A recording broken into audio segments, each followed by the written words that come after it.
here's a fun one that people may or may not have been introduced to before, and it's eyeshadow.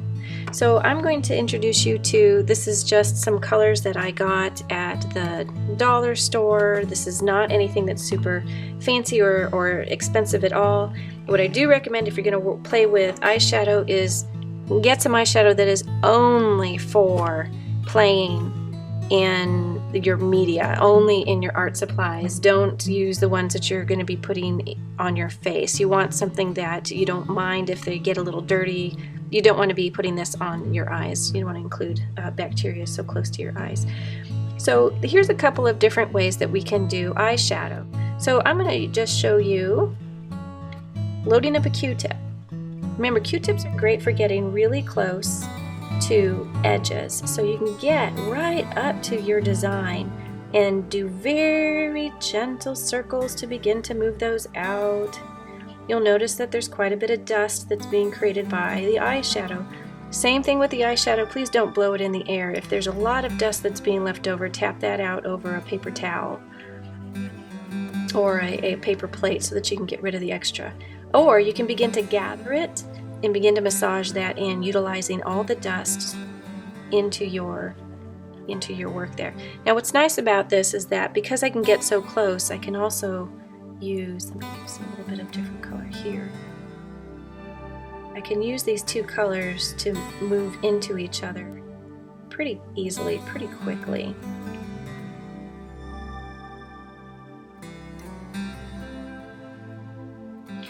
The Q-tip works for small spaces.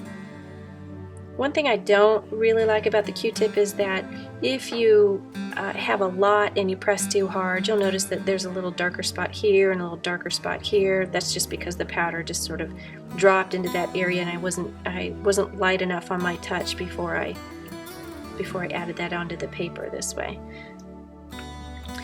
And over here I'll just show you, this is kind of a pink color. We'll begin to add this over here.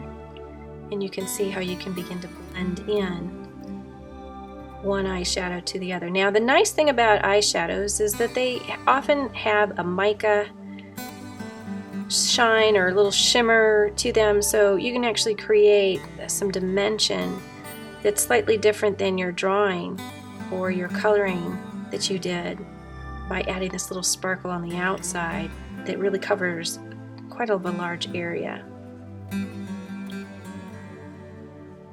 just because of the way that eyeshadow is made.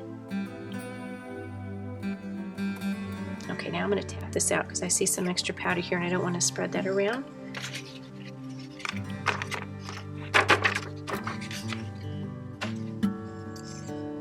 Okay, now I want to show you what happens with Cosmetic Sponge. Cosmetic Sponge can do a very light, I'm going to do this little blue one here just so that you can see something a little bit different. Kind of a blue purple. I'm kind of loading that up. Let's just see if I do these little circles. I'm going to see if I can blend that in a way that you can see these two different sides coming together. Now again, with a cosmetic sponge, it's a little harder to get into smaller areas. So I will have to go back in with the Q-tip if I want the coverage to move all the way up to the edge of the design. But I really like that the cosmetic sponge has a very soft way of doing large coverage.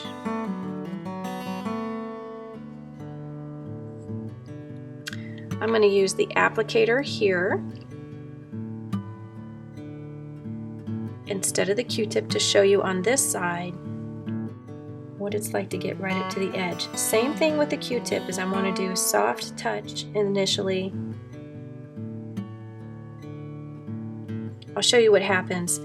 There's a little piece of plastic or metal that usually holds the sponge upward for you. So what happens is that if I press too hard, I'm going to end up with this line where that piece of plastic or metal is behind the sponge, and it's harder to massage that out. Let's see if I can do that for you though.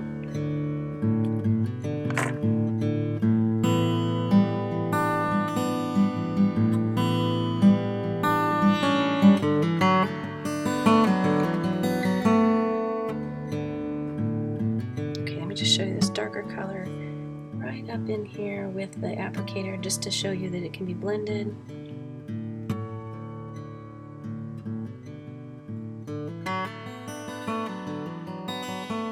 To the edge. Okay, one of the things that I want to show you real quick is a makeup brush. Makeup brushes, if you have an extra one and you want to play with it, you can give it a go. I'm going to show you here what happens is that I've loaded this up with one of the pink colors here, and I'm going to go right up to the edge. Okay, look at all the dust that comes off of the brushes. The brush is not my favorite way. Look at all the dust that happens.